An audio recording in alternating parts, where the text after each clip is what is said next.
periodic classification of elements। देखिए शांत रहो बिल्कुल।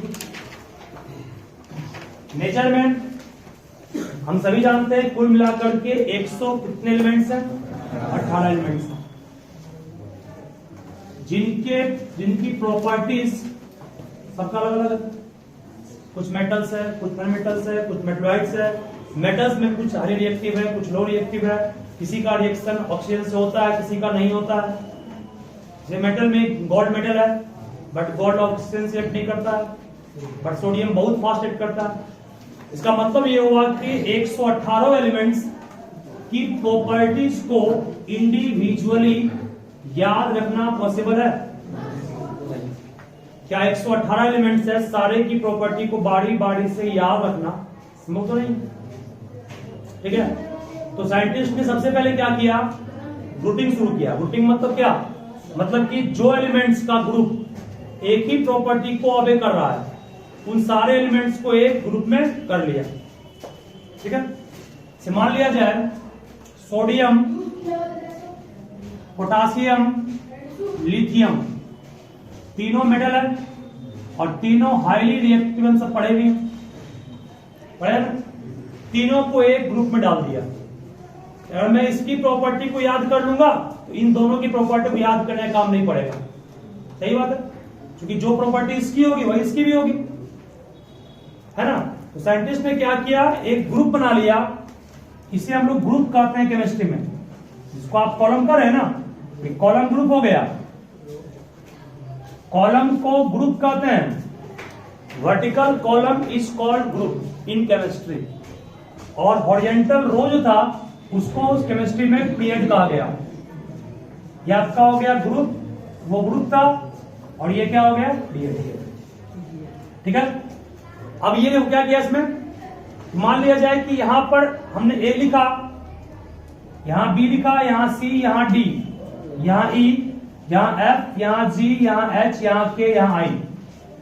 तो साइंटिस्ट के अकॉर्डिंग कहा गया कि सेम ग्रुप में पढ़ने वाला जो भी एलिमेंट है सबों की प्रॉपर्टी क्या होगी? समान होगी सेम ग्रुप में। यानी कि अगर हम एक ही प्रॉपर्टी को याद कर लिए, इन सारे की प्रॉपर्टी क्या होगी? समान होगी।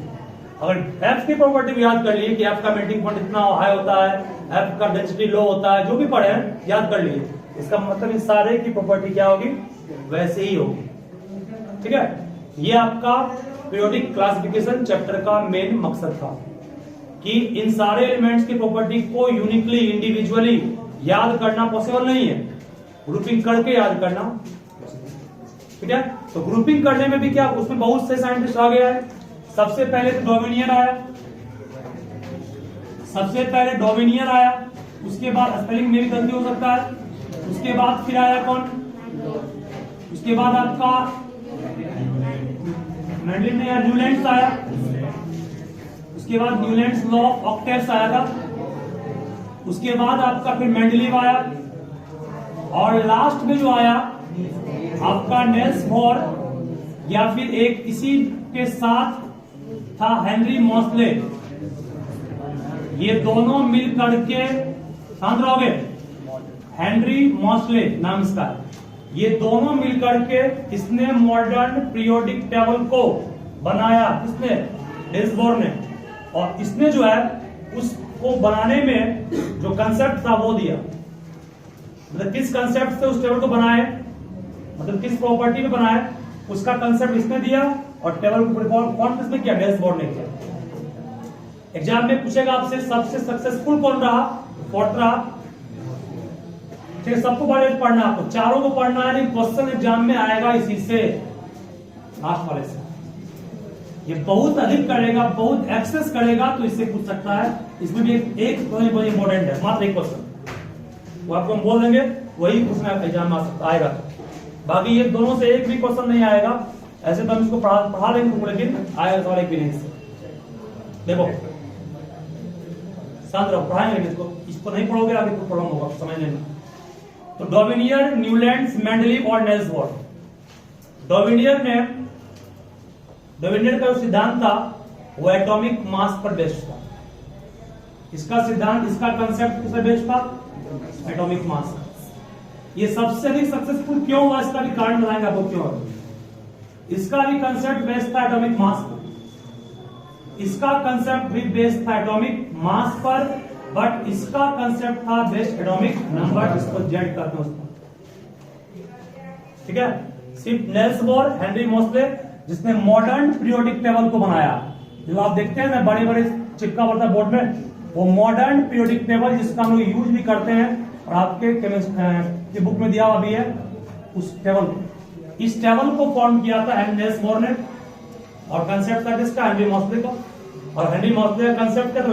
एटॉमिक नंबर का था। क्यों था? सुनो इसको। हम सभी जानते हैं कि एटॉमिक नंबर जो होता है, एक एलिमेंट के बाद दूसरे में आते हैं, तीसरे में आते हैं, तो वो आपका पॉजिटिव इंटीजर है, पॉइंट में नहीं होता है, एकदम यूनिफॉर्मली बड़ा 1 2 3 4 5 6 7 8 इस तरह से। लेकिन हाइड्रोजन का मास 1 है, हीलियम का मास कितना हो गया? डायरेक्ट 4 हो गया ना। हाइड्रोजन का मास 1 था, हीलियम का मास 4 हो गया ना। क्या यूनिफॉर्मली बढ़ा? ये नहीं बढ़ा, ये 1 के बाद 4, फिर कहीं कहीं पॉइंट में आता है। क्लोरीन का मास आप 17 पॉइंट कितना पढ़ा है? 35.5 पढ़ते हैं। इसका मतलब ये हुआ कि एटॉमिक मास में यूनिफॉर्मिटी नहीं थी, बट एटॉमिक नंबर में क्या था? यूनिफॉर्मिटी भी था, और हर एक एलिमेंट्स का एटॉमिक नंबर सेम होगा। एटॉमिक मास दो अलग अलग, देखिए आर्गन का एटॉमिक मास क्या याद करते हैं? आर्गन का एटॉमिक मास 40 याद किए हैं, कैल्शियम का भी क्या याद किए हैं? ये दोनों सेम हो सकता है, बट एटॉमिक नंबर हर एक एलिमेंट का सेम ही होगा। तो कभी डिफरेंट, कभी आपका डिफरेंट सेम नहीं होगा। दो डिफरेंट एलिमेंट का एटॉमिक नंबर, दो डिफरेंट एलिमेंट्स का एटॉमिक नंबर कभी भी सेम नहीं होगा, वो डिफरेंट ही होगा। इसलिए भी यूज किया इस कंसेप्ट को इसने। जबकि एटॉमिक मास सेम हो सकता है, एग्जांपल दिया आपको आर्गन का और कैल्शियम। इसमें पहला तो यूनिफॉर्मिटी नहीं थी, और दूसरा दो डिफरेंट एलिमेंट का ये सेम हो सकता है, जबकि दोनों में आसमान जमीन का अंतर है कि नहीं। कैल्शियम आपका मेटल है, आर्गन इनर्ट गैस है। और इसकी प्रॉपर्टी को याद करेंगे, इसका इससे मैच करेगा? बिल्कुल नहीं करेगा, इसलिए भी फेल हो गया। ठीक है, बहुत सा कारण और भी कारण है, लेकिन बस आपको मेनली जानना था एटॉमिक मास, ये 3 ने काम किया। इसका कंसेप्ट एटॉमिक नंबर का था। सबसे कम एलिमेंट डोमिनेंट ने दिया, मात्र 9 एलिमेंट्स के बारे में डिस्कस किया था। ये मात्र 9 एलिमेंट्स के बारे में, इसने 54 एलिमेंट्स के बारे में डिस्कस किया था। इसने उससे अधिक किया था, और इसने सारे एलिमेंट्स के बारे में डिस्कस कर दिया। ठीक है, नेल्स बोर का टेबल भी था उसमें। तो आपको याद अभी कुछ नहीं याद करना है, बस जितना बोले उसका याद रखिएगा। इस चैप्टर को पढ़ाना क्यों है, पढ़ना क्यों चैप्टर को है?